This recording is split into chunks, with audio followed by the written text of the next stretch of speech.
not to read the Bible, which if we are going to be Bible readers and teachers, we had better understand.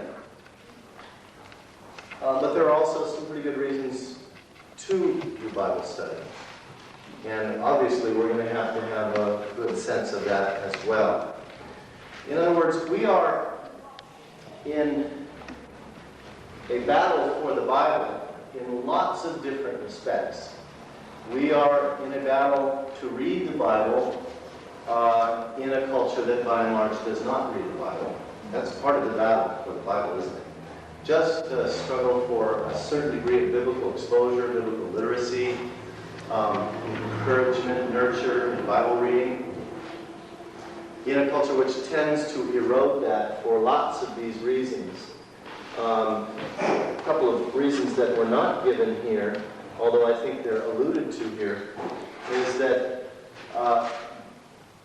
the Bible stories have a difficult time competing with the much more engaging, existentially interactive, overwhelming narratives around us in the world, such as the movies and television and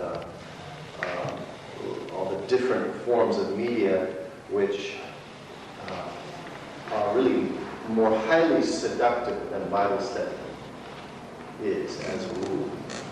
And we're competing with that all the time for hearts and minds, aren't we? Why read the Bible if you can go to a movie? It's less gratifying in the existential sense because you have to work harder to read the Bible.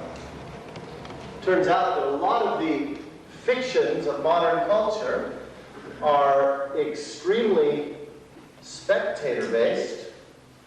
They are, in fact, very authoritarian. When an advertisement tells you you need something in order to be a better person, to be happy, to be successful, that's very authoritarian. It's not asking you if you need it. Advertisements never ask you if you need something, do they? So, it turns out that these kinds of discourses are really awash in the culture.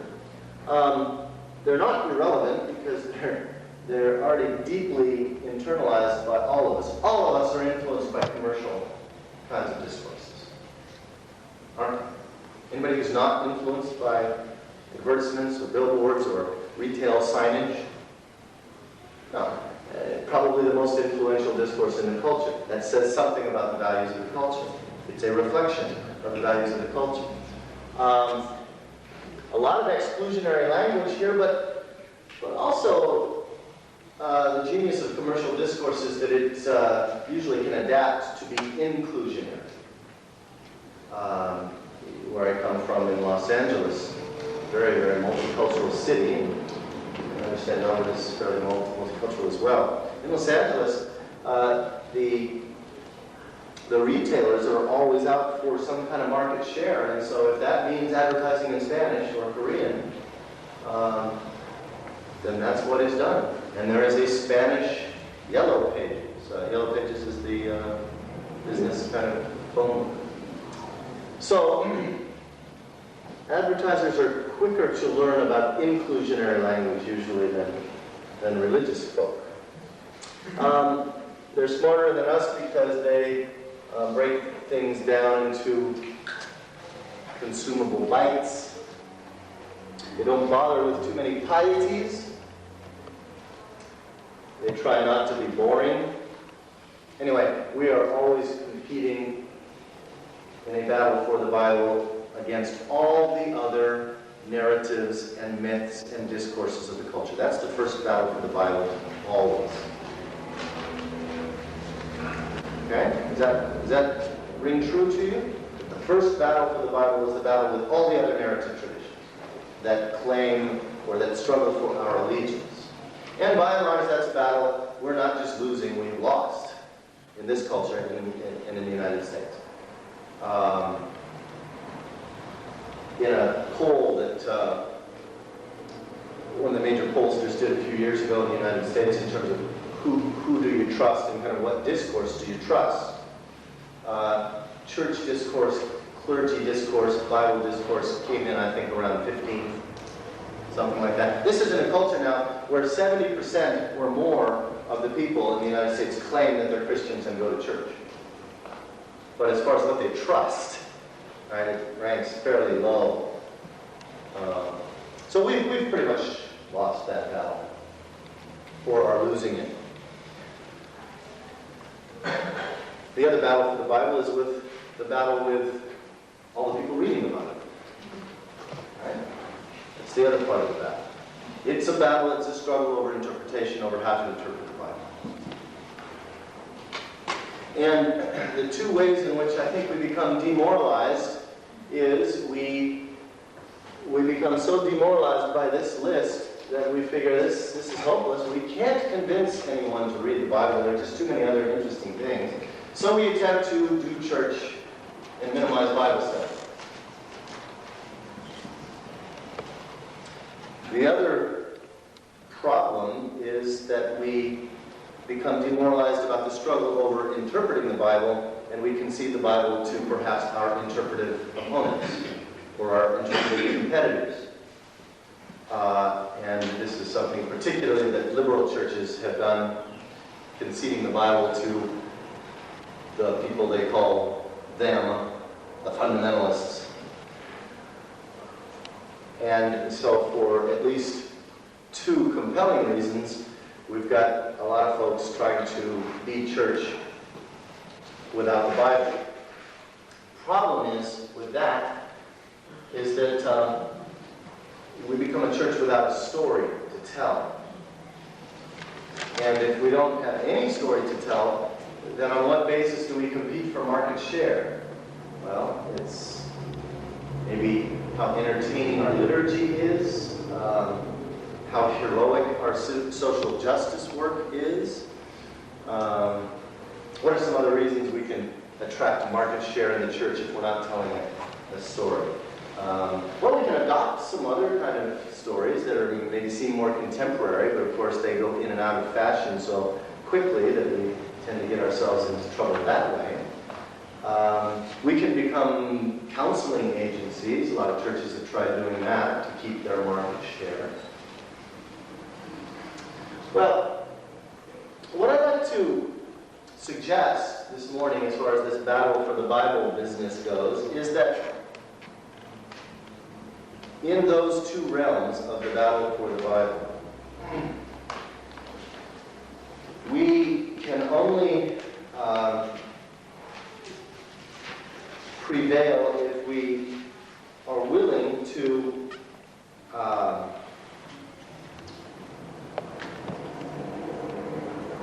do a couple of things. One is we're going to have to stake a claim. We're going to have to decide whether these stories are worth struggling for. I mean, we're really going to have to make that decision. If we are ambivalent about that, whoever we are, in our parachurch organization, in our church parish, in our university movement, in our social justice movement, whatever it is, whoever we are, we're going to have to decide really whether we trust these stories. Because if we are ambivalent about that, that will show up all over the place. And of course, that raises lots of questions about how do we trust? Do we trust in this kind of authoritarian fashion? And we'll talk more about that. And we're going to have to rediscover a form of Bible study that is engaging and relevant and gives us some background on which to stand. In other words, we're going to have to first demonstrate to ourselves that the Bible is worth reading. And then we're going to have to constantly engage the other people reading the Bible by not conceding the Bible to them, but actually arguing the Bible with them. That's always been the case, friends. In the biblical tradition, renewal movements within that tradition always center around arguing about what the tradition means. So the prophets in the Hebrew Bible are constantly arguing with courts and kings and other prophets, who they call false prophets, about what the Bible means and what their scriptural tradition means, right? And what God is saying. And Jesus is always arguing with the scribes and the Pharisees and the Sadducees and his own disciples about what the Bible says. Have you never read? Asks Jesus with a twinkle in his eye to the teachers of the Bible. This is what the apostolic tradition did. It always started by engaging the other interpreters of the tradition.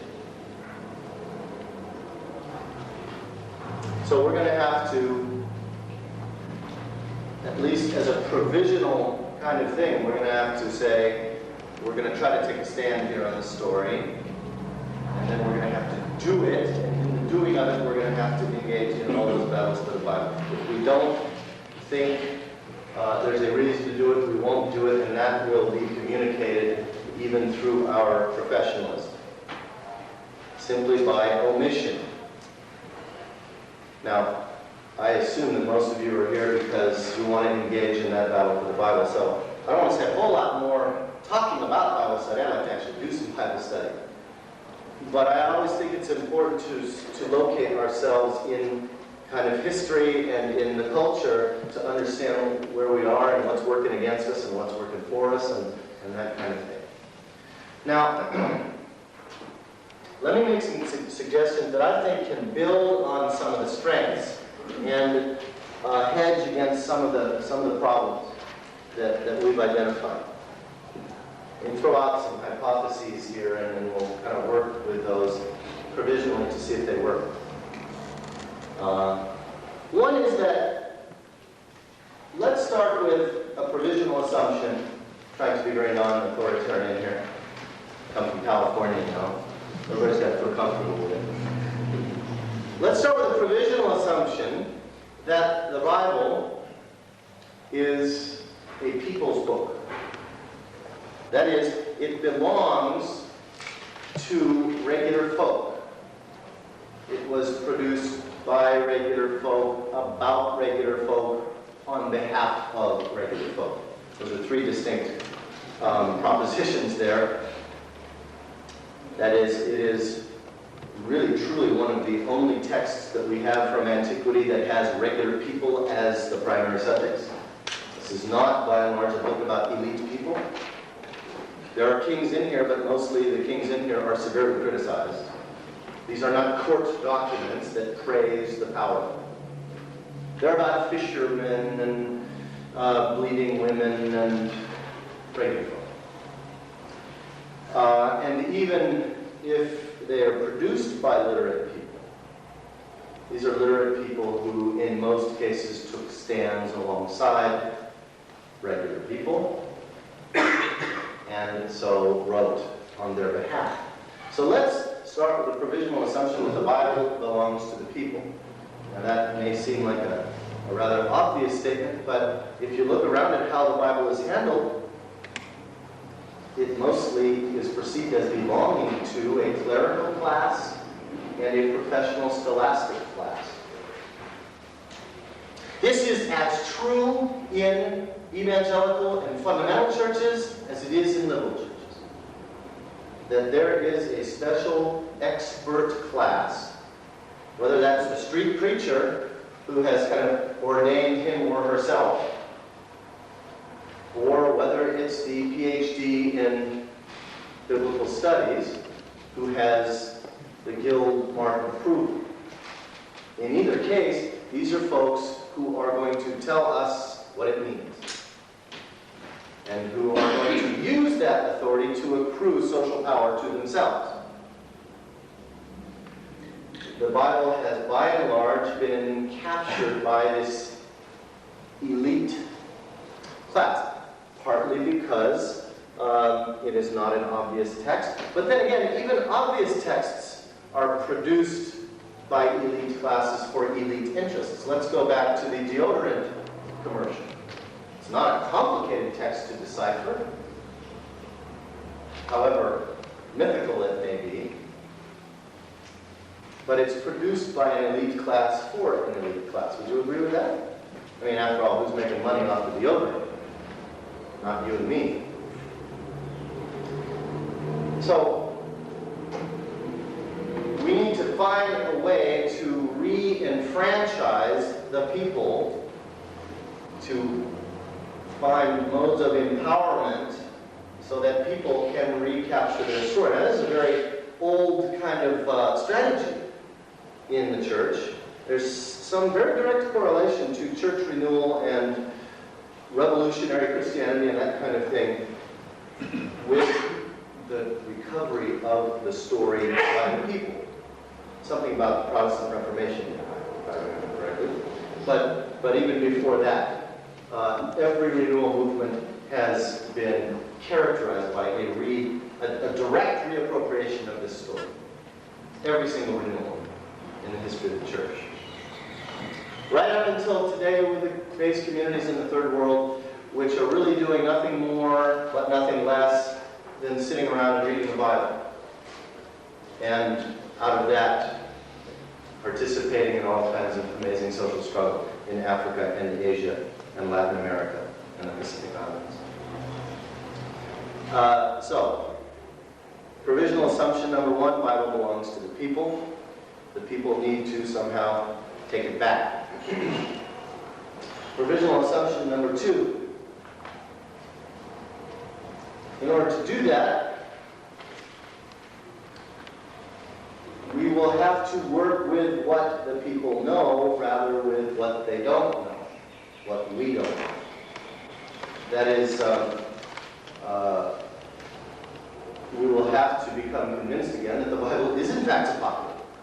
Not just that it belongs to the people, but that it is in fact a people's book. It is accessible to people. It is intelligible to regular people. That is specially set aside either for clerical reasons or academic reasons or Pentecostal reasons. It is accessible to all of us. And how do we do that? Or how do we rediscover that? And so the third provisional assumption, and this is going to be a shocker, is that the Bible is a story. Well, of course, you'll be quick to say, no, it's a collection of stories. Sure, it's a collection of stories. But the collection of stories are all in dialogue with what one might call a meta-narrative, or a storyline that runs through this collection of stories. The task of Bible reading being to discover the storyline. It belongs to the people. It is and should be accessible to the people. And here we're talking in the realm of story. Now you see where I'm going with this, don't you? I would make a claim that because the Bible is a story, that is precisely what makes it accessible to people. And it has been the loss of the role of story, or we could say the loss, we could say the replacement, that has been a big factor in a lot of the alienating things that we listed. That in general, our culture has atrophied as a culture organized around popular storytelling. That is, storytelling told by people, about people, for people. You following me? The storyteller. Who are the storytellers in our society today? The movie makers. The movie makers. Is that a popular class?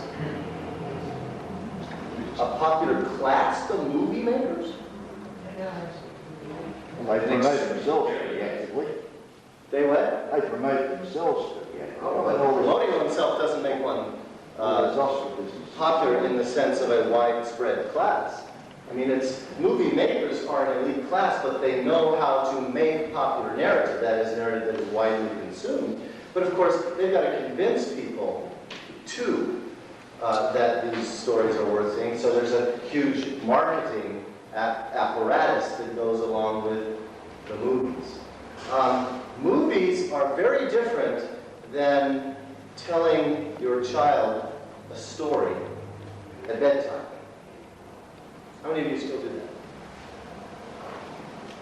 that? No, raise your hands. How many of you still do that? How many of you have ever done that? Geez, that's better. Scared? Right? There's a difference between gathering folks around a campfire and telling a story and an elite class of entertainment manufacturing. And we live in a culture where today entertainment is an industry. It's not something that people do to be human. It is something, although I think that's why people go to movies, because they want to have a story to listen to, but it is become a professionalized, elitist market. Who are some other influential storytellers? Newsreaders? Newsreaders. Newsreaders and writers? News editors, is that what you're talking about? No, I'm talking about the ones who tell us the news on the radio or the television. Okay, so the electronic journalists. Yeah, sure. They're telling us stories, aren't they? Not necessarily telling us the whole story. Because there is no such thing as telling the whole story. We only ever tell part of the story. That's part of the limitations of human discourse. In electronic journalism, particularly TV and radio, but we could add print journalism there, print media, is also become a highly professionalized class that is actually beginning to become indistinguishable from the entertainment industry. Thus, the evening news, at least in the United States, is moving towards what we call infotainment. You were going to say something? Governments and politicians as well. Yeah, politicians are still the great orators, still the great storytellers, but the microphones are louder now. Well, they are. I mean, that's the difference. I mean, politicians are still great orators, but they have much more access to more households. They are bigger, and they too have become part of the entertainment industry. How? Why? Because you have to now have a persona to be a politician. You have to be bigger than life. You have to be marketed.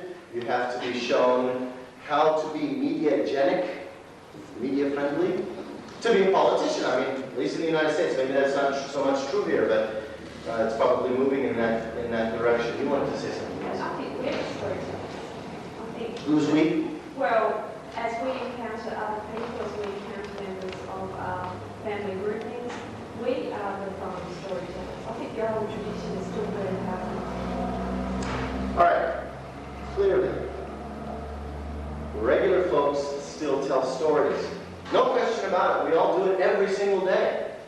We were doing it from bloody 6:15 in the morning today. Some of us around about 16 cups of coffee, telling stories about this and that. And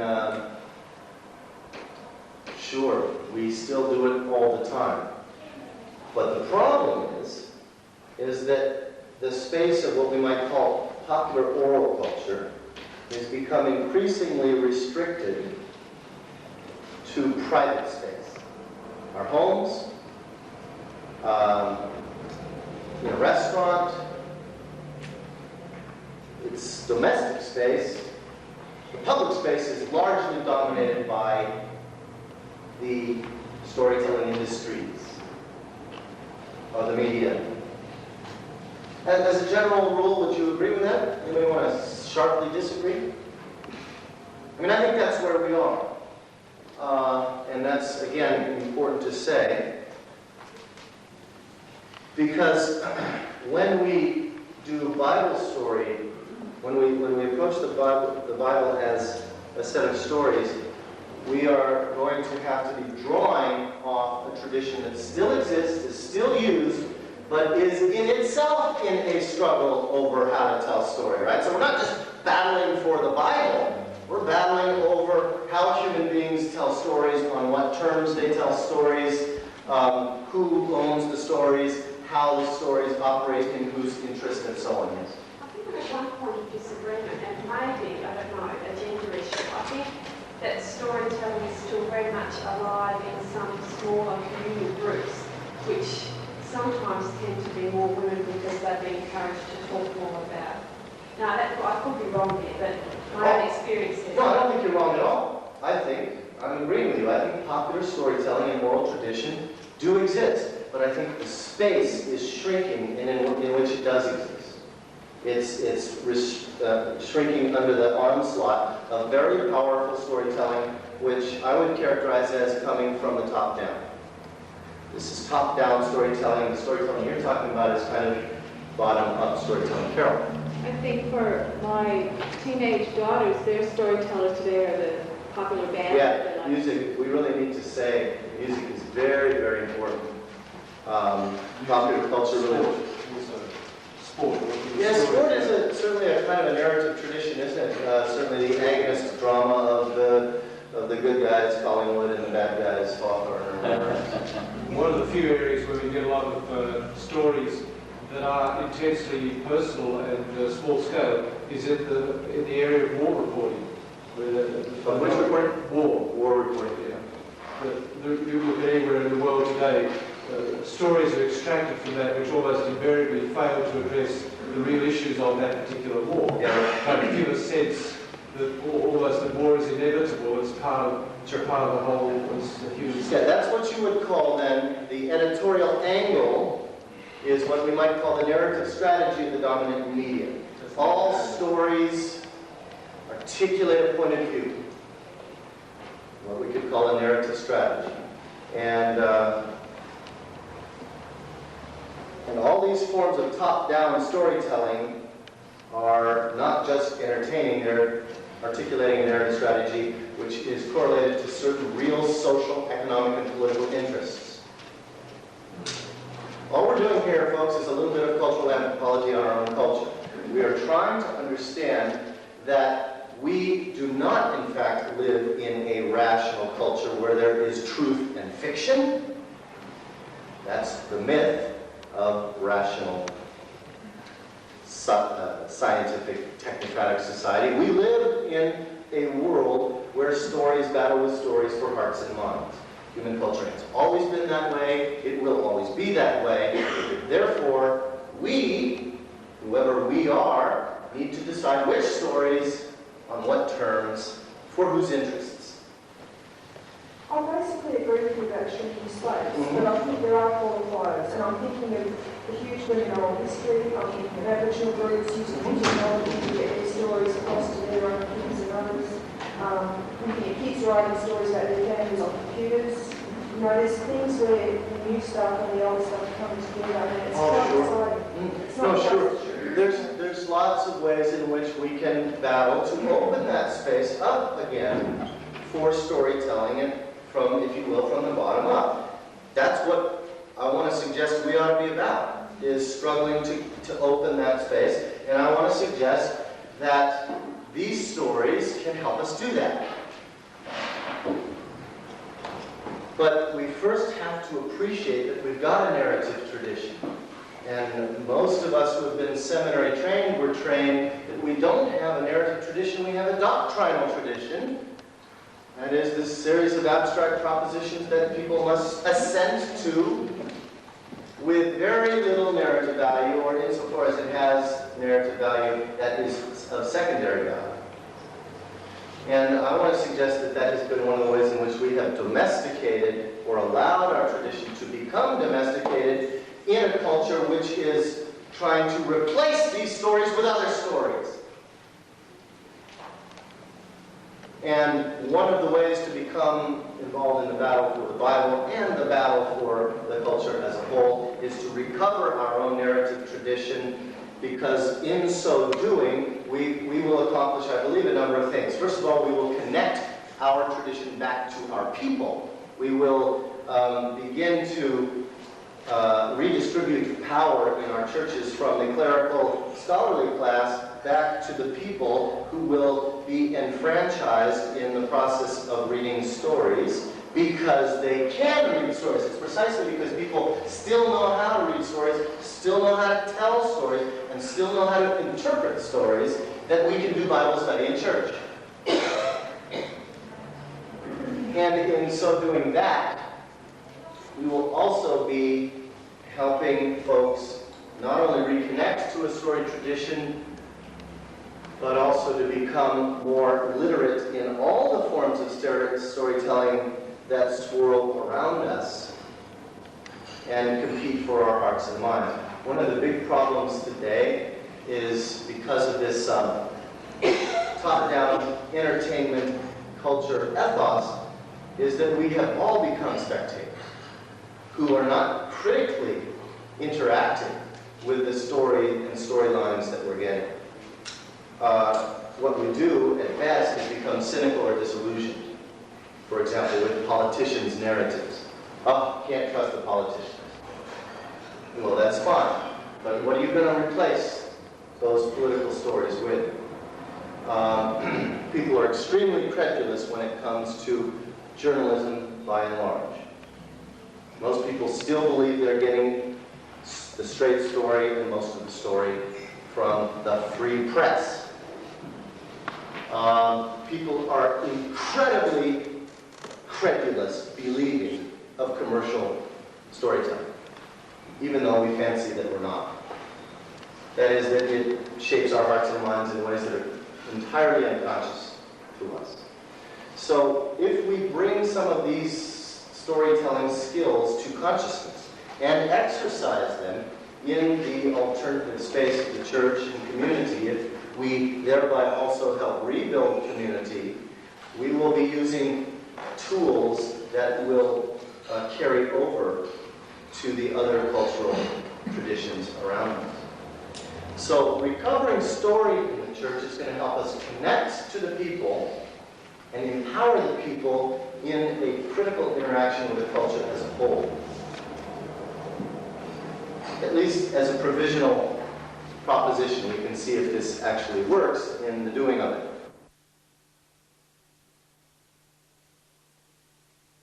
So let's go to work. I want to just promote a very simple model which many of you have probably seen before, called in academic circles the hermeneutic circle. Hermeneutic is one of those fancy words that alienates everybody, so let's just call it the circle of story, in which we as readers come from where we are in life, our convictions, our biases, our fears, our anxieties, our hopes, the stories that are competing for our hearts and minds. For whatever reason, we come around this circle of story, which for us today will be the Gospel according to St. Mark.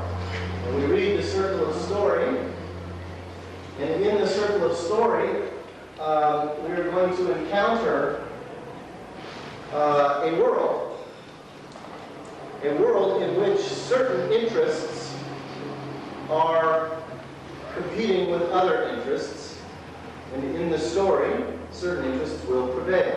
What I mean by that, for example, is there is the interests of the scribal class, and there's the interests of the Jesus movement, and in the Gospel of Mark, Jesus prevails over the scribes. So the interests served in this story are the interests of Jesus' perspective over and against the scribal perspective. You follow me? That's part of what we look for in the reading of the Bible. And then when we come out of this story, the circle of reading, back into the world, we can look at the way in which the interests are served by this narrative. That is how it functions. We'll talk more about this after we've done a little bit of Bible reading. And classically in the hermeneutic circle, there is the so-called spontaneous approach, which is the first one we usually grapple with. That is, we come to a text and we immediately begin imposing meaning on it from here. And then there's the so-called critical reading, in which we take a bit of distance in order to try to let the circle of story communicate its interests.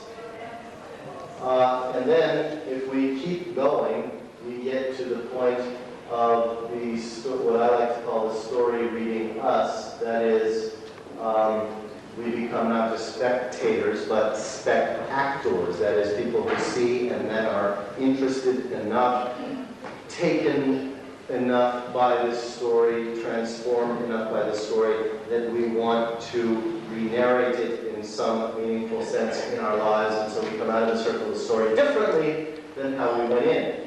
Now, a lot of people obviously never get past the spontaneous reading.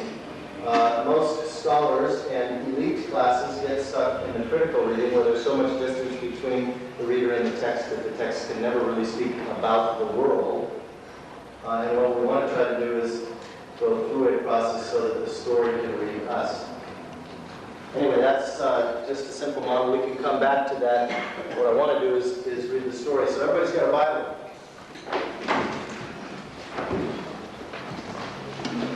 There's only one good kind of Bible, and that's an open one. In Mark chapter 1, let's go Mark 1, 45 through 3:6. No, let's not do that. Let's start. We all look like an eager bunch, so let's start in 1:21. In other words, let's go from Jesus' first entry into a synagogue to his next entry into a synagogue, which forms a kind of a narrative sequence framed by two synagogue episodes. And if we get through all of this, you'll have done your Bible obligation for probably the rest of the century. All right.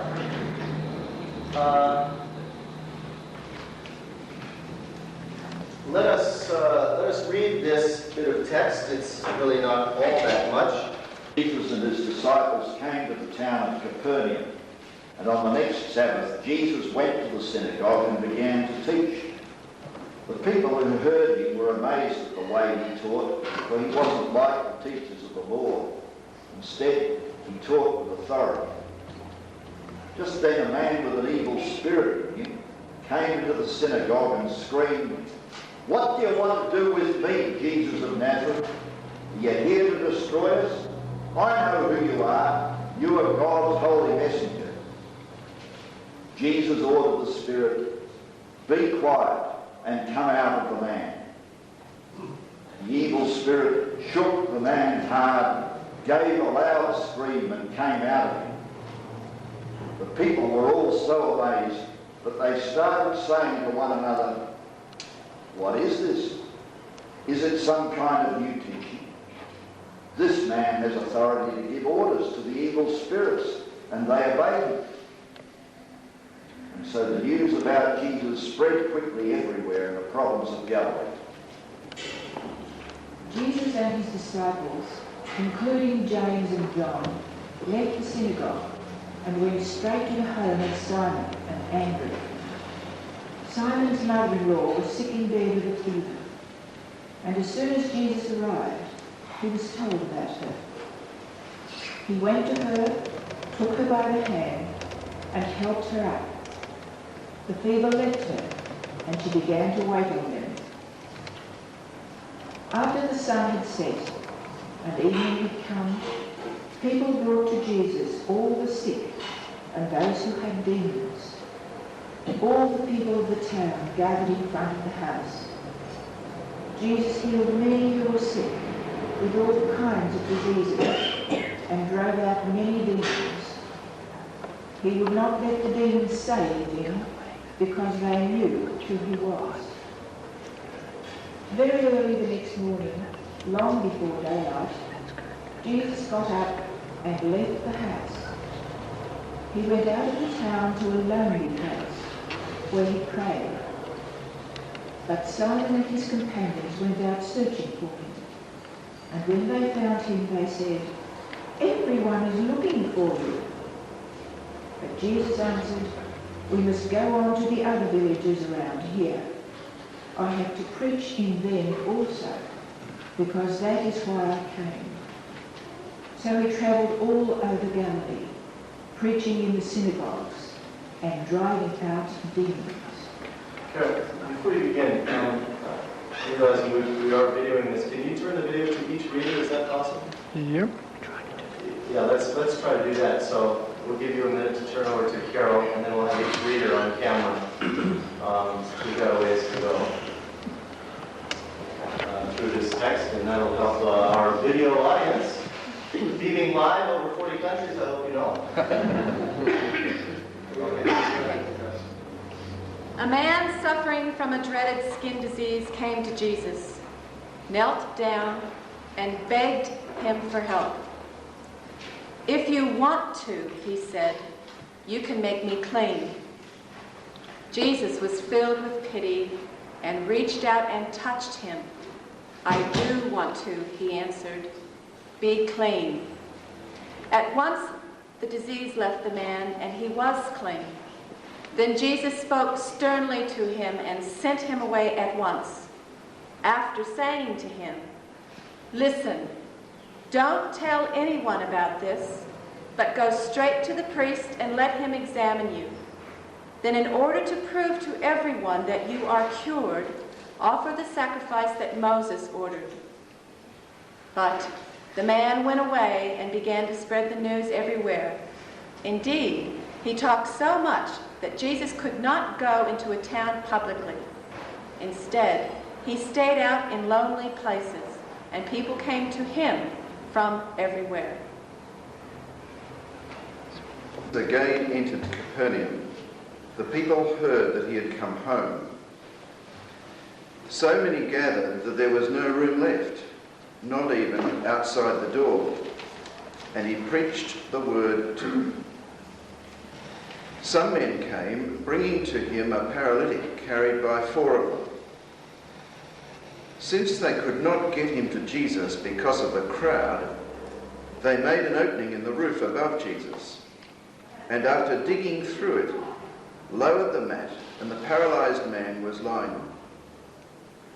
When Jesus saw their faith, he said to the paralytic, "Son, your sins are forgiven."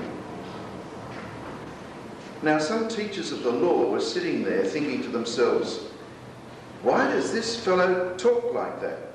He's blaspheming. Who can forgive sins but God alone?" Immediately Jesus knew in his spirit that this was what they were thinking in their hearts, and he said to them, "Why are you thinking these things? Which is easier, to say that to the paralytic, 'Your sins are forgiven,' or to say, 'Get up, take your mat, and walk'? But that you may know that the Son of Man has authority on earth to forgive sins," he said to the paralytic, "I tell you, get up, take your mat, and go home." He got up, took his mat, and walked out in full view of all of them. This amazed everyone, and they praised God, saying, "We've never seen anything like this." He taught them. As he was walking along, he saw Levi, son of Alphaeus, sitting at the tax booth, and he said to him, "Follow me." And he got up and followed him. And as he sat down at dinner in Levi's house, many tax collectors and sinners were also sitting with Jesus and his disciples, for there were many who followed him. When the scribes of the Pharisees saw that he was eating with sinners and tax collectors, they said to his disciples, "Why does he eat with tax collectors and sinners?" When Jesus heard this, he said to them, "Those who are well have no need of a physician, but those who are sick. I have come to call not the righteous, but sinners."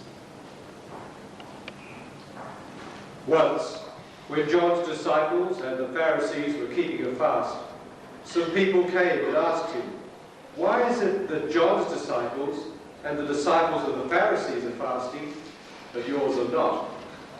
Jesus replied, "Can you expect the bridegroom's friends to fast while the bridegroom is with them? As long as he is with them, there can be no fasting. But the time will come when the bridegroom will be taken away from them. that will be the time for them to fast.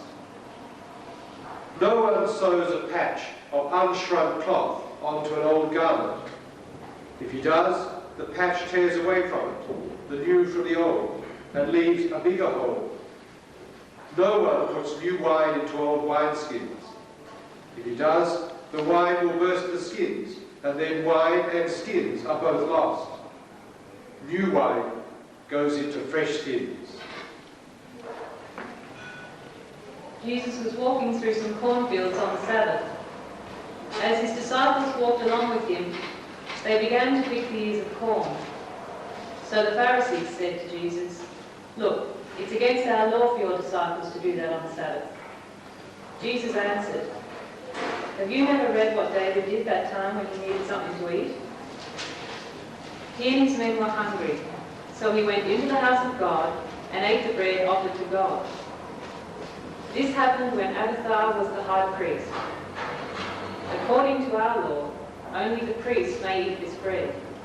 But David ate it, and even gave it to his men." And Jesus concluded, "The Sabbath was made for the good of man.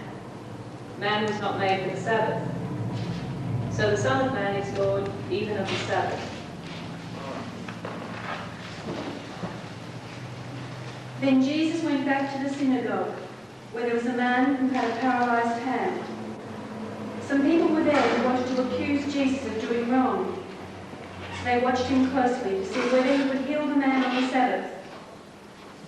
Jesus said to the man, "Come up here to the front."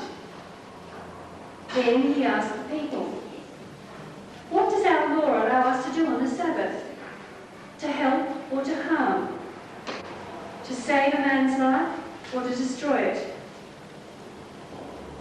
They did not say a thing.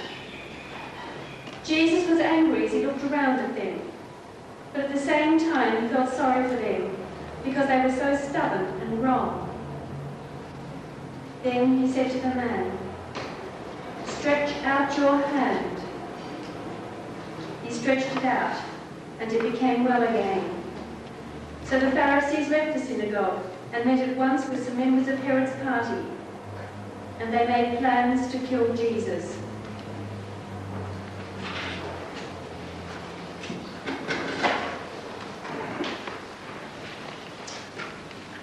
Thank you. These will be the texts that we work on today. It is always good, however, to remind ourselves as we enter into the circle of story, the kinds of stories that compete for our hearts and minds, because they shape how we read stories. There is something in us that kind of tunes out when we read the Bible, no matter how committed to it we are, because we have actually been socialized by the narratives that we hear most often. And the Bible is the Bible, and it's a little bit idiosyncratic, it's a little bit strange, it's a little bit holy, we're not sure quite how we should handle it, it should only be preached, it has some magical significance, all of these fairly strange attitudes we have toward the Bible. So it's always good to start the process of reading by actually reading texts from our own culture. So I want to just take two quick examples as a way of warming up. I'll take one from your context and one from mine. I'm going to walk around this and then I'll bring it up to the camera to show you. This is an advertisement taken from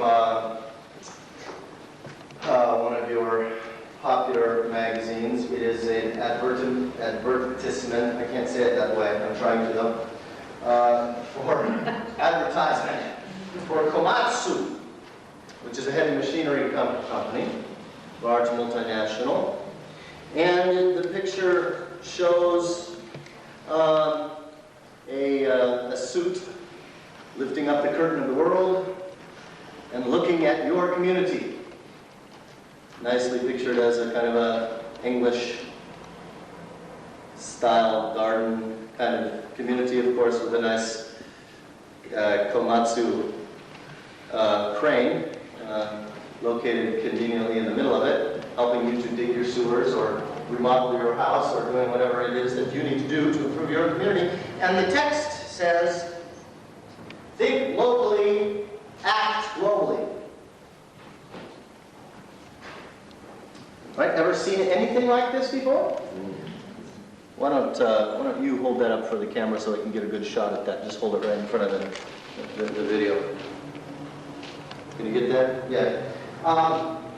This is the kind of a text that we will consume in nanoseconds as we're flipping through a magazine, or it comes up on television, or we see it driving at 100 kilometers an hour through downtown Melbourne, as my friend John does.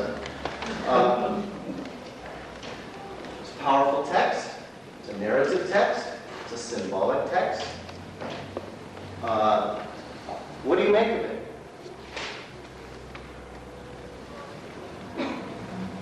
What do you make of it?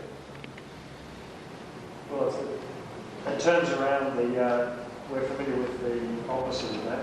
Think globally, act locally. Where does that slogan come from? That's from the environmental. From the environmental movement. And how environmental friendly do you think Komatsu is? It's a serious question. Is there a war of myths going on here? Is there a struggle between stories about the world? Think globally, act locally, slogan of the environmental movement. Think locally, act globally, slogan of the engineering, multinational engineering movement. That's a movement too, isn't it? With its stories. High mythology here? Well, it's sort of kind of drawing on the symbolism of Atlas holding up the world. That's good. That's very sharp. I haven't seen that. There is a little bit of the Atlas motif there, isn't it? Holding up the world. But at the same time, there's a motif of kind of looking through the world or behind the world, drawing up the curtain. See, symbols are wonderfully elastic. There are multi-layers of meaning. That's why people like them, by the way. And that's why they're so powerful. Is because there's never just one meaning. The truth is always deeper than just one meaning. Yes? It's moving from darkness into light. Moving from darkness into light, that's good. There's some archetypes, darkness to light, Atlas holding up the world, Atlas as a modern businessman, Atlas peering into your community with designs in mind. Is he on a world stage or on stage? What do you reckon? Whoever's got the picture is on a stage? No. Standing in space. Standing in space, right? Standing nowhere but omnipresent. Yes? There's also a follow lead. Yeah, there really is. With his back to you, kind of drawing you. That's, and what, how, the function of that is the actual positioning of the central character, right? That's graphic design. Graphic design is one of the dominant discourses of the 20th century. Some studies have been done about that and how powerful graphic design is in shaping our hearts and minds by positioning and posturing and gesturing and layout and all the very powerful ways in which the story is told not by content but by image, by design, by form. And there's the first rule of learning how to read story, that form is as important as content. All right? You got to look at how something is told as well as just what is told. Most of you were talking about the what. This is what it says, but a couple of you pointing out actually the design, the structure of the text. Very important. It will also be important in reading the Bible. So, It looks very corporate, and as opposed to, say, the environmental image, which is very much structural, sort of jeans and t-shirt style image. Yep, so there's no doubt about where this text stands in the War of Myths. Yes? Isn't he lifting up an image of the Garden of Eden? I can't. Yeah, image of the world, lifting it up. In any case, it's a curtain to be raised and lowered at will. Yes? Very clever. I think it's very clever. And therefore, somebody who's grown up with think globally and locally, there's a sense of interest bit of perversion. There's a sense of that someone has expropriated my discourse. Well, welcome to the war of myths. That's what people do. They rip off each other's texts to serve specific interests. That is how narrative functions. And everybody does it. So it's not a matter of are you doing it, it's a matter of which interests you are doing it for. Of whose interests? Is that the global village imagery? Yeah. Very much here. Global village. Right? Map of the globe, little picture of a village. But what is universal to both the globe and the village? Komatsu. You see, very powerful stuff. The people who do this, yeah, go ahead. I was just going to say, it's a prime example, I think, of a hidden agenda. Or not so hidden, maybe. Well, yeah, but I mean, there's this little bit of earth-moving equipment down in the corner. But the whole picture is something else. That's what we can call mystification. Setting up a kind of a sacred universe with lots of symbols that will be invoking certain responses in the audience and putting them at the service of one's narrative strategy, which is to get us to not just be consumers of komatsu products, but probably at this level of sophisticated narrative, since most of us aren't buying, what do you call that machine anyway here? I don't know what you call it. Bulldozer, whatever it is. Excavator, okay, let's call it an excavator. Good kind of capitalist image.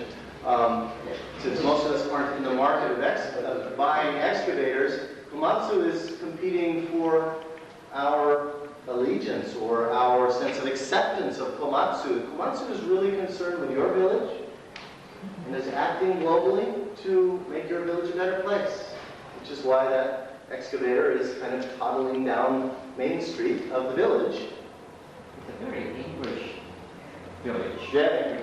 Which is almost put into a white Caucasian dominant. Oh yeah, sure, there's very definite class interests at stake here. I mean, it's not an African village, but then again, it's market specific. This isn't an Australian magazine. Well, we could go on. It's kind of hidden, but it's not so hidden because it's not hard for us to deconstruct. But of course, when you're zooming by these at a great speed without taking the extra 2 minutes to see what's going on, somehow these things are working on our consciousness. Texts like this bombard us day in, day out, constantly. All right? This is the world we live in. All right? Well, that's commercial media, and we all know commercial media is all about huckstering, and you can't hardly trust it. So let's turn over to the magazines, the news magazines, which will tell us about how the world really is. Time magazine, you know it. It's a popular American news magazine. Here is a text which I didn't have to research. I just was doing this workshop one day in Albuquerque about 5 years ago and needed a text to do this exercise, and I always like to take a text from the daily paper or something, so I opened up the magazine. Boom! Here it was. This is from October 1988. This is a story about the launching of the first space shuttle after the Challenger disaster and the great setback that represented for the U.S. space program. I know it's hard for you to read, but I think you can see the essential elements of this particular journalistic text. We have 2 photographs, very important convention in journalism, how you place the photograph, what you show and what you don't show in the photograph. We have the layout, we have the headlines, the subheadings, the text, right? All of the conventions of journalistic discourse at the level of magazines. Why don't you hold that up for the camera? Text, the magic is back. This is in the science part of the magazine, all right? This is our rational culture at work again. The magic is back. Read, since you're holding it, why don't you read the subheading, the subtitle. Put your glasses on there. And then you can hold it back up for the camera. On a thundering So pillar. stand up and read it loudly. This is a loud subheading here. On a thundering pillar of fire, discovery carries the nation's hopes aloft again.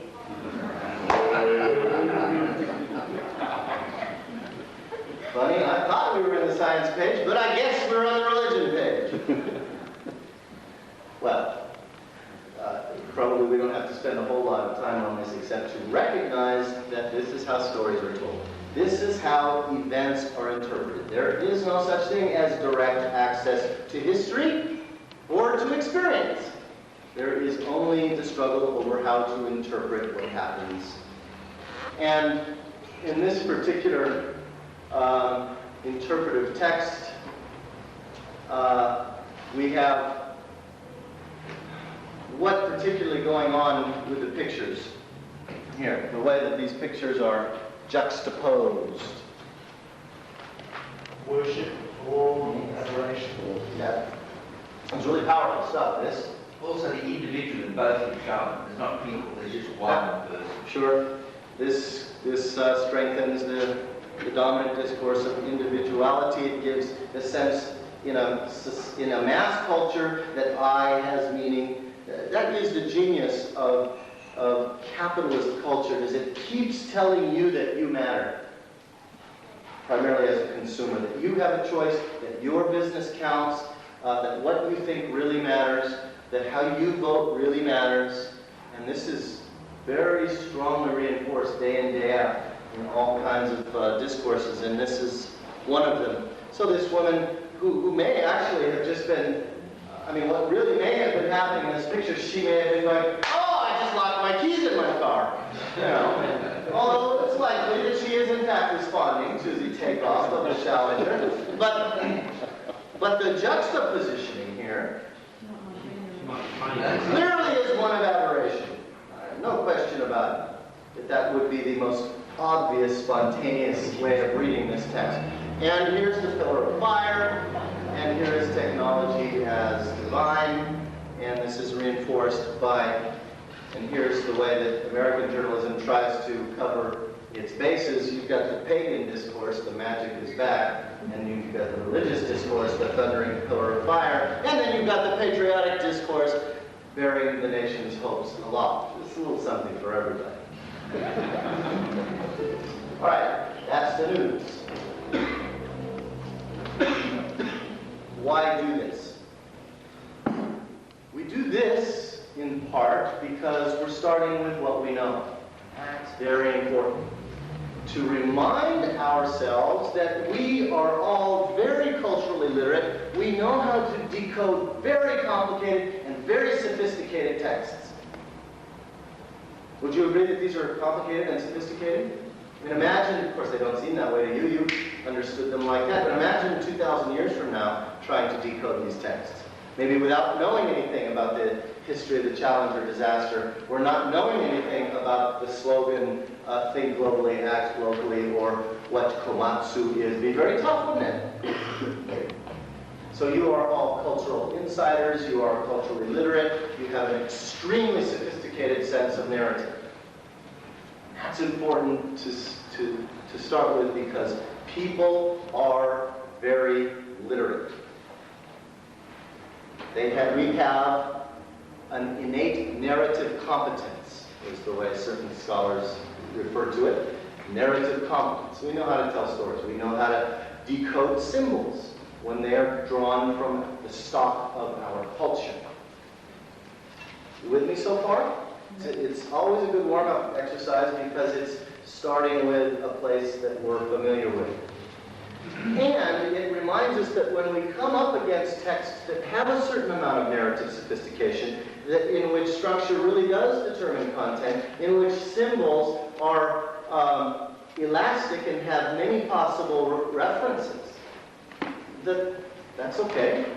Happens in our culture. It would be plausible that that could have happened in biblical culture. That's not usually how we go to the Bible.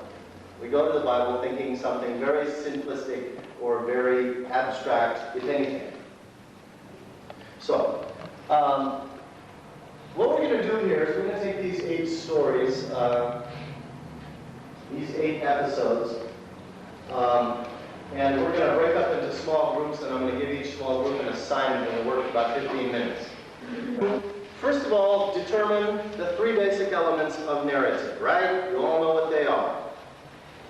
Character, plot, and setting. To tell a story, you need a story world, right?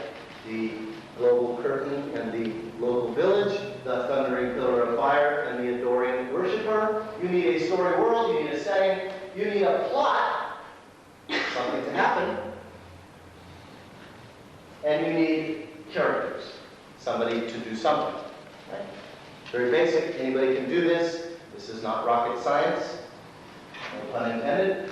So, identify the setting of these stories, of these episodes, identify who the characters are, and when it comes to plot, it's not just what happens. Try to see if you can identify the essential conflict.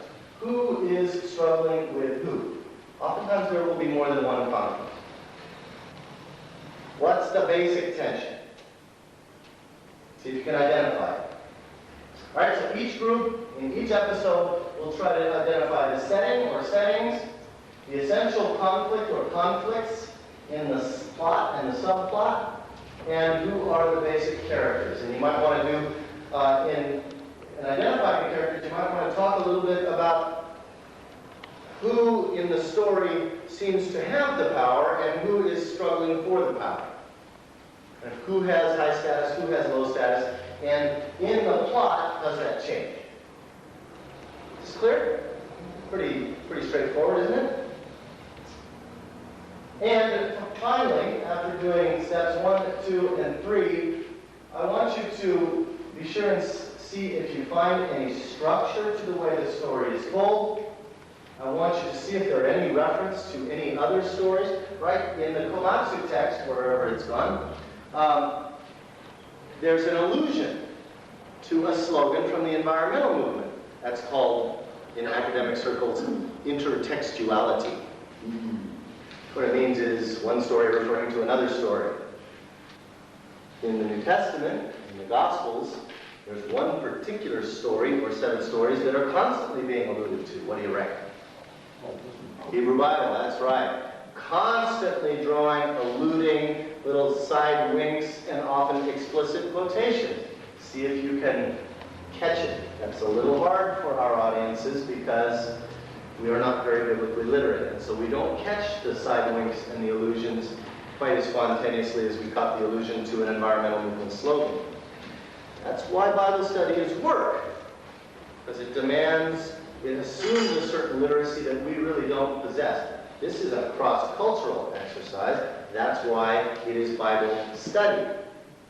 So see if you can see the allusions, the citations to older stories, and see if you can find certain words or phrases that, based on your knowledge of the entire narrative of Mark, might be recurring, which is called narrative symbolics. In other words, if the notion of people being blind, which doesn't occur in this sequence, but occurs, let's take one that does. For example, the group that's going to deal with this text, hardness of heart.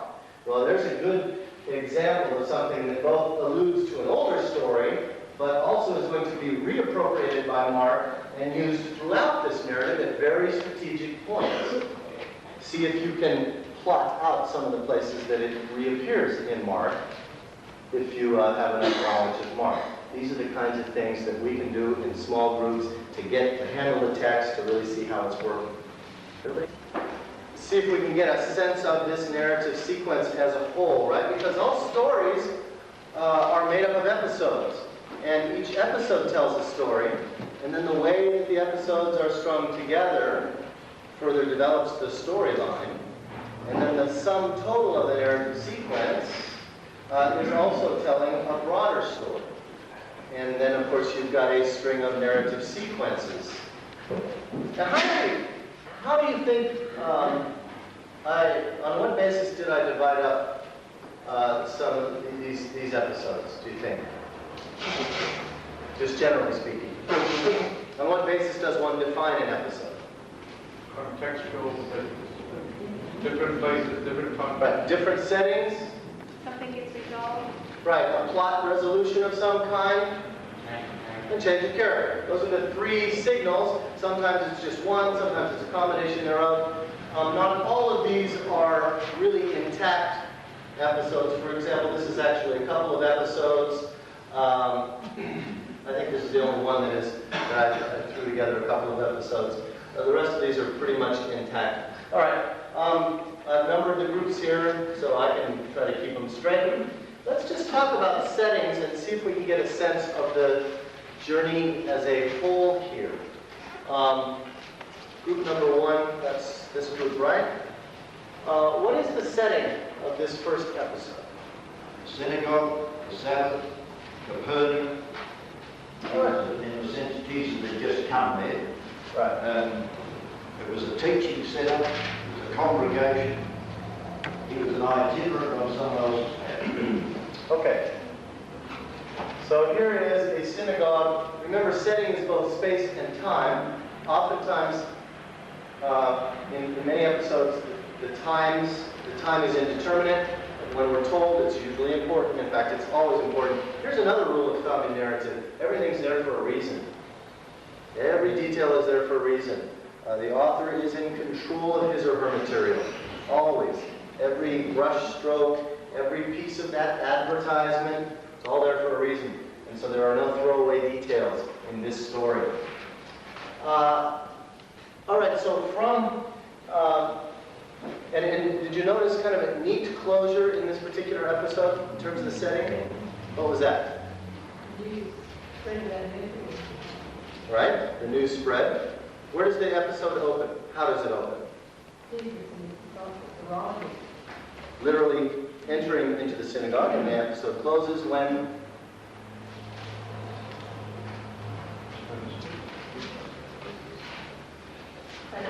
When they leave the synagogue. See, it's real simple.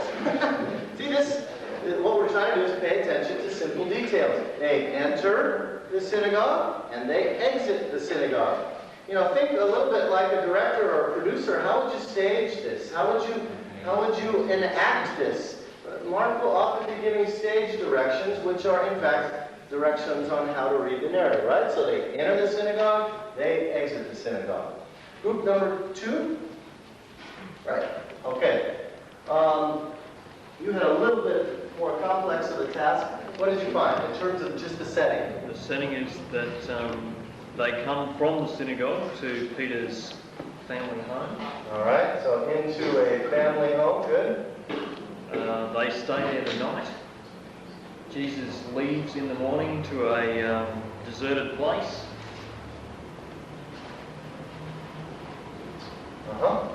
They search for him and find him, and then tell him basically that they have to go preaching throughout Galilee, and they go out throughout Galilee. All right. The first mini episode takes place in a family home. You say a day and a night. How do you know that? Let's let this group do its work. In the morning, it starts to make time. All right. Any other time indicator in your episode? The evening at sundown, they brought to him. At sundown. That's a time indicator. Sun went down. What happens when the sun goes down? Gets dark, right? What day was the previous episode? What happens when the sun goes down? Sabbath is over. Significant. All right? So, sun goes down. Just doesn't get dark. Something symbolic changes if you're a Jew. Sabbath is over. Morning, Jesus gets up, goes out into a barren place. The word here is wilderness. Have we, based on your knowledge of Mark, have you seen that space before? Where have you seen it? Voice crying. Everybody's going to get their chance here, folks. Let's give everybody a chance. In the temptations. So Jesus went out and was tempted in the wilderness. What else happened in the wilderness? Voice cried in the wilderness. In fact, where did the story start? The wilderness. Interesting. In fact, where did Israel start? In the wilderness. All right, cool. So not an insignificant space. Okay, so home, wilderness, and then kind of a directive toward where in particular? Where is Jesus supposed to go preach? In Galilee. In the synagogues. All right?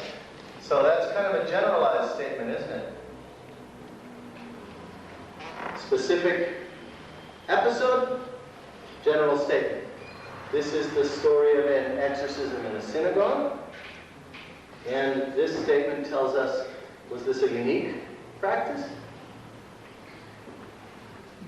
According to your text, no. This was an ongoing practice of being in synagogues, teaching, exercising, healing. All right?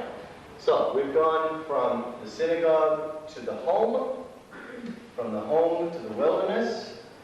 We have a generalized statement that that is a pattern. And where's group number 3? All right. Well, our setting is vague in the sense that it is someplace where they are alone. Right. It's an indeterminate space, that's right. You feel that they are alone, it's one-on-one, and it's someplace where a leper can go. Yeah, good, good. And it's not where the priest is because Jesus sends this person to the priest, so right. There's some distance. So we can perhaps say that this indeterminate space is somehow, let's call it a safe for lepers space. Good, Carol. All right.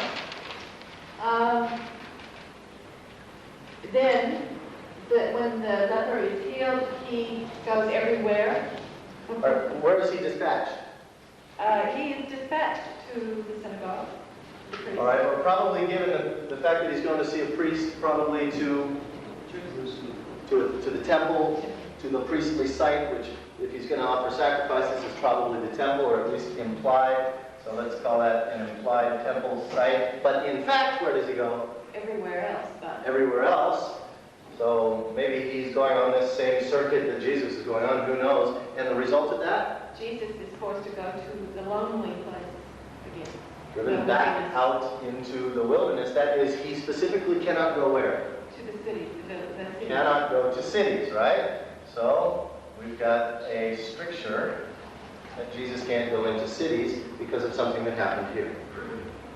See, these are details, folks. Details usually that we'll just kind of throw away. But the details are there because they're trying to tell a story. And the story, in this instance, is a story about space and the politics of space. Where you can go, where you can't go, what's safe space, what's threatening space. In other words, it's about a world that's a real world just like ours, where power is distributed in a certain way and some spaces are safer than other spaces. So we're starting to get an idea of this world. Group 4, where are you? All right, went back.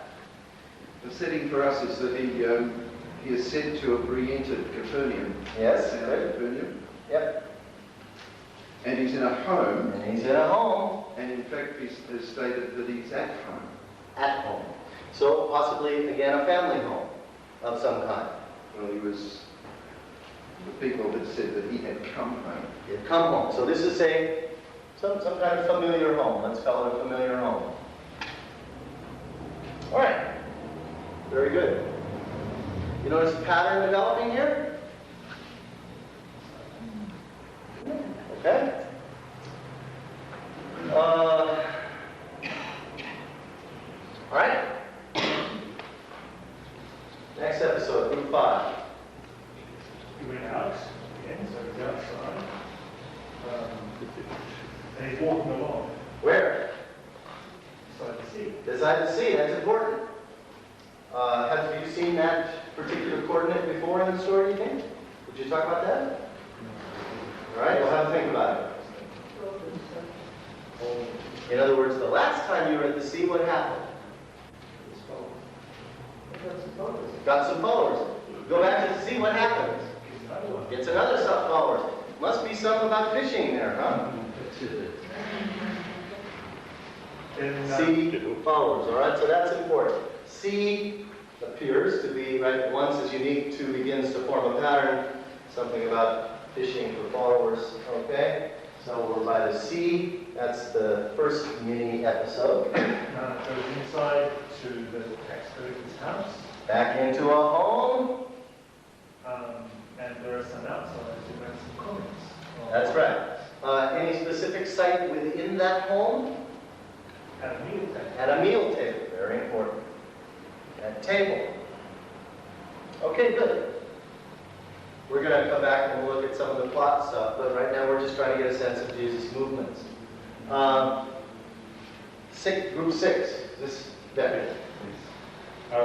The location is not defined. Okay, indeterminate location, although there is an implied location probably. Okay? What might that be?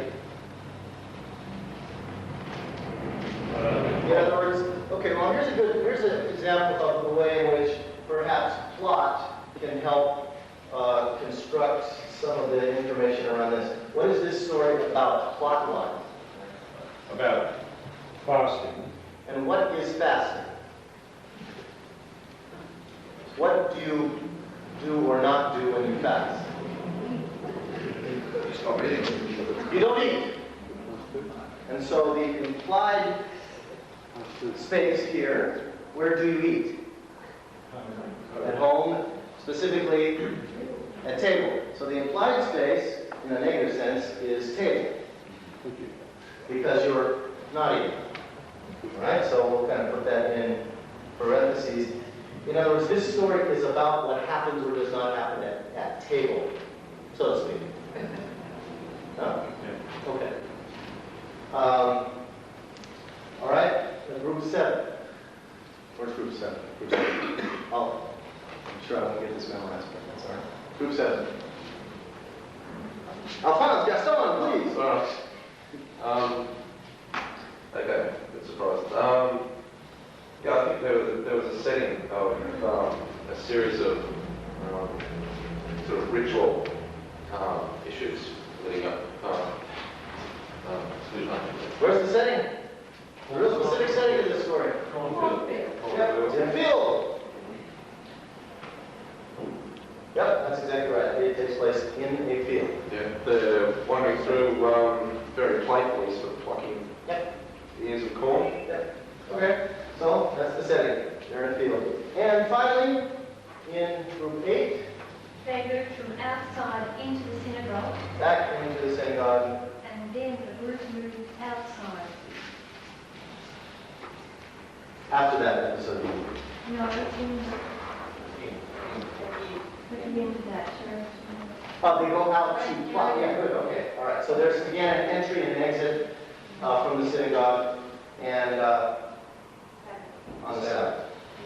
All right. So we can see now that there's a certain coherence in the frame that starts out synagogue on a Sabbath and synagogue on a Sabbath, and in between, we're told that this is a regular sort of circuit in which perhaps maybe this is a pattern journey. And look what is happening. Synagogue to house. Actually, we could, if we wanted to go before this, it would say, right, wilderness, this is where it starts. Sea, synagogue, home, wilderness. Cities are dangerous. Home, sea, home, field, synagogue. What world are we getting at here? What do we know about the world based on these settings? About the world of this story? Jewish places. Jewish world because of the Sabbath? Primary industry. Primary industry Meaning fishing and growing crops. right, basic agrarian society in which the productive sites are the ocean in terms of fishing, and the field in terms of plucking. In other words, it's a basic agrarian society, and the social spaces plotted out here are, there's the places where people are, synagogue, homes. Or where they are not. Where they are not, right. And the basic dialectic here is between, synagogue would be public space or private space? Home, public space or private space? So the basic journey is from the public space of the gathering of the people to the private space of the gathering of the people, and in between, there is the productive space of the sea, the productive space of the field, and the safe space of the wilderness. Safe in the sense that Jesus is going there. Now, we're only just putting the pieces of the jigsaw on the jigsaw puzzle on the table. Now let's move to characters real quickly. Main characters, we're going to assume that Jesus is a main character all the way through, so the question is, of course, who Jesus is interacting with. In the case of the first one, real quickly. Disciples, congregation, man with evil spirit, and perhaps the evil spirit itself. Congregation, a demoniac. Who else? Well, the disciples are there. Where are they? Anybody see my New Testament, anyone? Seems to have gone missing.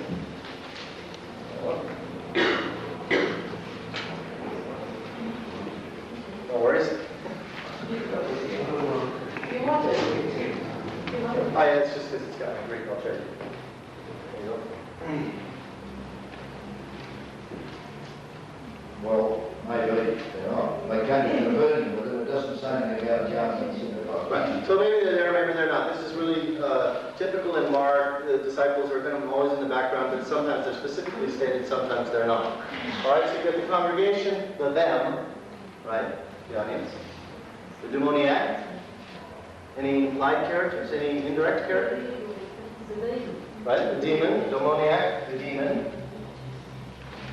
One more character there. Pretty important. Very much perhaps described, yes. Because, as stated in this, let's look at the basic plot conflict. Who's the basic plot conflict between? How is that exactly stated in the text? Right, it's a contest between Jesus versus the scribes over the issue being the authority to do what? Authority to teach. When we look at this in more detail, we'll see exactly how this is structured. But that's the essential conflict, which is then also articulated as another conflict between Jesus and the demon. All right, so you have Jesus versus the scribe, Jesus versus the demon. All right, next episodes, characters. The mother-in-law. Right, Peter's mother-in-law. Andrew, James, and John. That's what Simon. Yeah, this is the first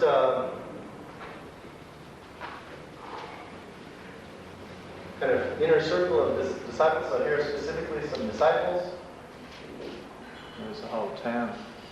Right, and then you've got the whole town, right? Sure you do. Whole town. Demons as well. Right, lots of demons, lots of healings, kind of generalized statements. All right, but what is the basic plot dynamic in this? We thought it was interesting that Jesus went immediately to the mother-in-law and touched her. Right. That which wasn't normal, not All right. usual. So it's not so much Jesus versus somebody, but it is Jesus for somebody. So Jesus will use that sign for this mother-in-law. All right, and that is a particular healing, and then there's some generalized statements that this started to happen. So it's Jesus doing what for who? Healing many people. For many people, right? Okay. And there's also the bit in there where he goes to the wilderness and interacts with God. Right, so this is Jesus really, I think that's important. Jesus doing something about prayer. Prayer doesn't happen much in Mark, so it's important to pay attention to where it does happen. All right. Group 3. Yes. Well, there's leper. Yep. Priest is mentioned. Yep. With reference to Moses. Yep. And then there's the town, which Jesus is not able to go to. Okay. And the people or the crowd that come to Jesus at the end. All right. Kind of implied that because of the restricted movement. Is Jesus for or against this leper? For. Okay, so doing something for the leper.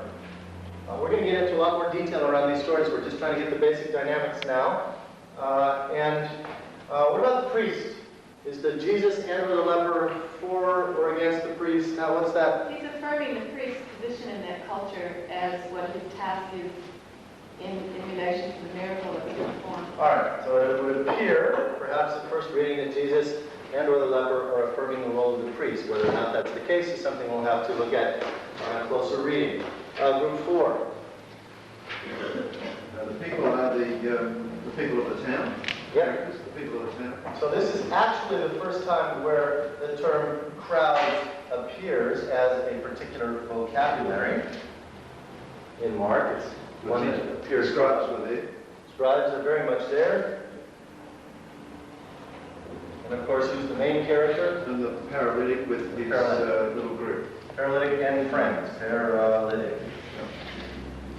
All right. There's also a third person persona who's introduced here. Son of Man. Right, which, why don't we call the Son of Man the human one, so we can get around some of that exclusionary language, because that is, in fact, what that moniker means. It means the one who is fully human. Okay? So, Jesus' relationship to the paralytic? He heals him. So he's for the paralytic? Yep. How about the scribes? They raised questions about his authority. So that's probably a conflict story. Yep. So it's Jesus versus the scribes. Surprise, surprise. Happens a lot. All right. And is there another implied opposition here? Confronted a disease. Yeah, sure. That's the relationship with the paralytic. Authority to forgive sin. Right. There is the sin system. And perhaps Jesus' relationship to the sin system. We'll come back and look at that. That's very important. Group 5. The first one is Jesus and the crowd, and then Levi. Right. And the following one from there is teaching, call, and follow. Okay, so we've got discipleship call here. Levi is what? He is what we might call a debt collector. And then the next episode? We've got the Levi's house and other tax collectors. Right, so we've got several debt collectors, and they happen to be eating with and sinners, a.k.a. those who are in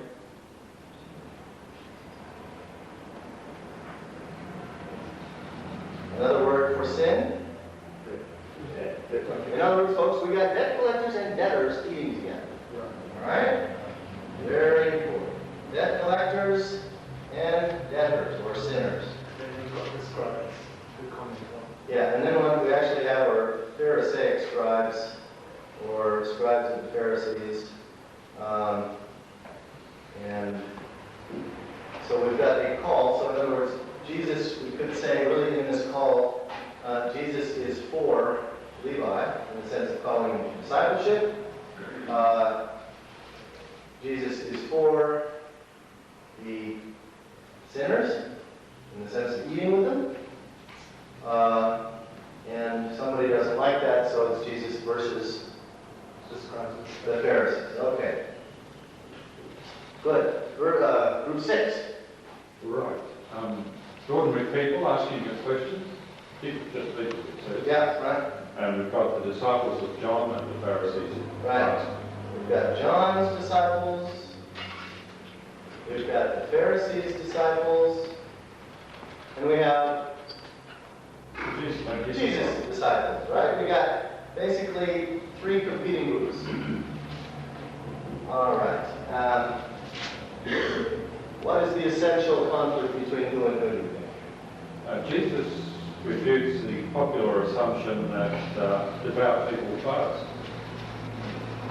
Right. And it would appear, wouldn't it, that you've got Jesus' practice and hence his disciples here, and then you've got, at least in the alliance of the common practice, is shared by the other two groups. So you've got the John group here and the Pharisaic group here, and this is a conflict story.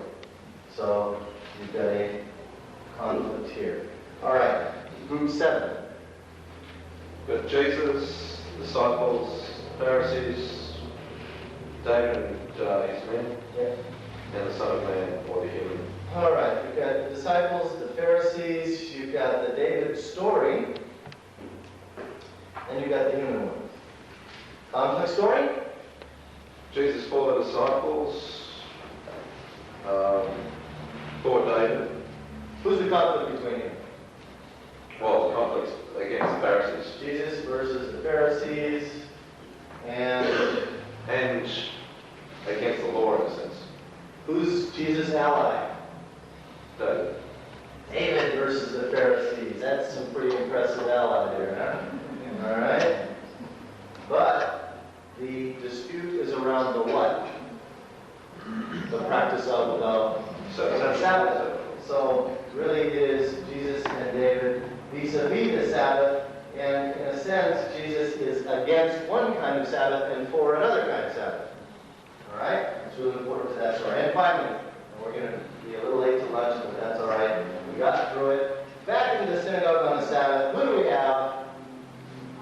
Pharisees, man with a bit of hand, some unnamed they who seem to be in service. Yep, we got, in other words, we got another crowd scene here, another congregational scene. And off the main stage, the Herodians. Right? Pharisees and Herodians in alliance. All right.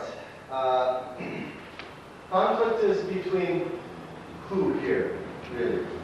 Well, there's a sort of unnamed they, but it's really the Pharisees and Jesus, and the conflict centers about the law and the Sabbath, and whether it's appropriate to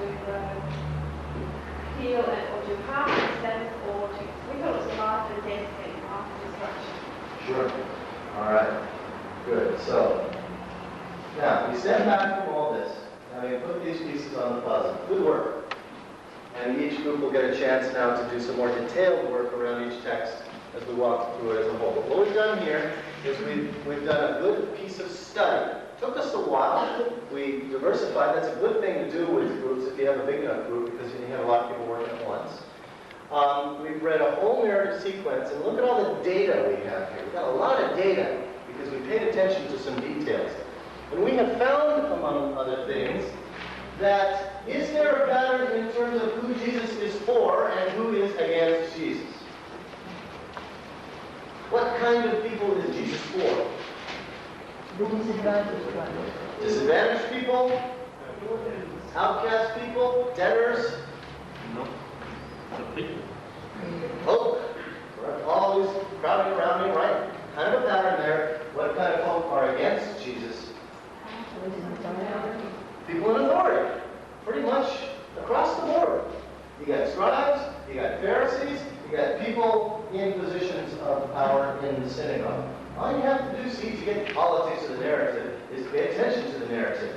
And it'll tell you what the struggle is over power and authority. It was said very clearly at the beginning, and it's going to be re-articulated time and time again. Friends, good storytellers tell only one story, but they tell it over and over again in lots of different ways.